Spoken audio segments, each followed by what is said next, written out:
Hi guys, welcome back to next close look at Spider-Man 3. So it's going to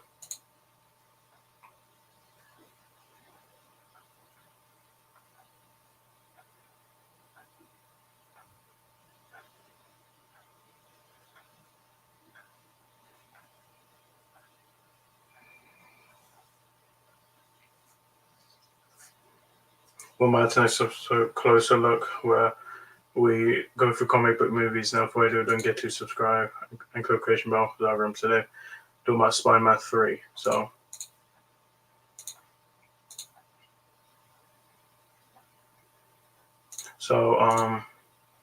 let's go through the history.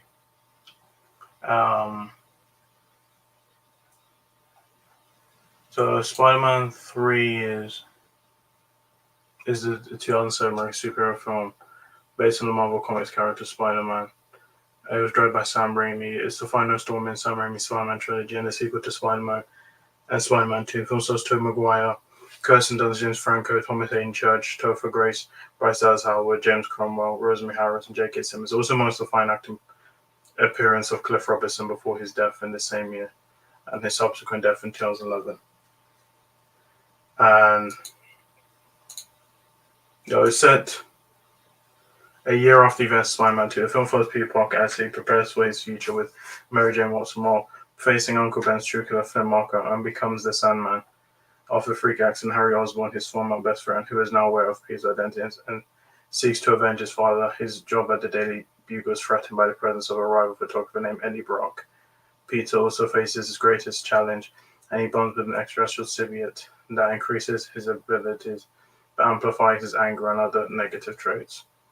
Now, this is probably the weakest one of the trilogy. The reason why I say that, I feel like there's just too much going on, and I just feel like there's like three villains: as Venom, Harry, and Sandman.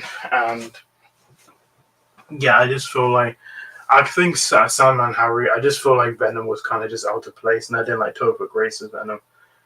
But Mary Jane, Kirsten Dunst, she wasn't good in this movie. I just don't like Mary Jane in like 2 or 3. I thought she's fine in 1.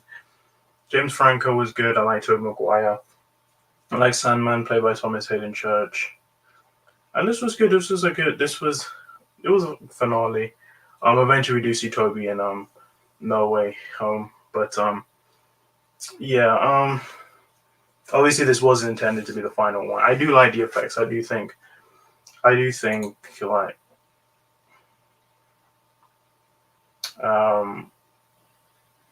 there's some moments I like in it, but I think overall I just feel like there was just too much going on in terms of story, and I just feel like the story just wasn't as strong as the others. But yeah, I like The School by Christopher Young. I don't think Danny Elfman came back, but yeah, you have Gwen Stacy with Bryce Dallas Howard. Negative. I feel like the negative with this movie, I just feel like there's too much going on, too many stories, too many villains. I feel like they could probably cut Venom out and they could have just made about Sandman and Harry. But it's not my favorite of the trilogy. I don't think it's the worst Spider-Man movie, but I do think it's the weakest trilogy. I give it a 6 out of 10. Overall thoughts, I do think Spider-Man 3, I do think it's an okay movie. It has a lot of problems, and but I think overall, I enjoy it. I have a good time with it. So much for our video. I'll see you next time. Bye.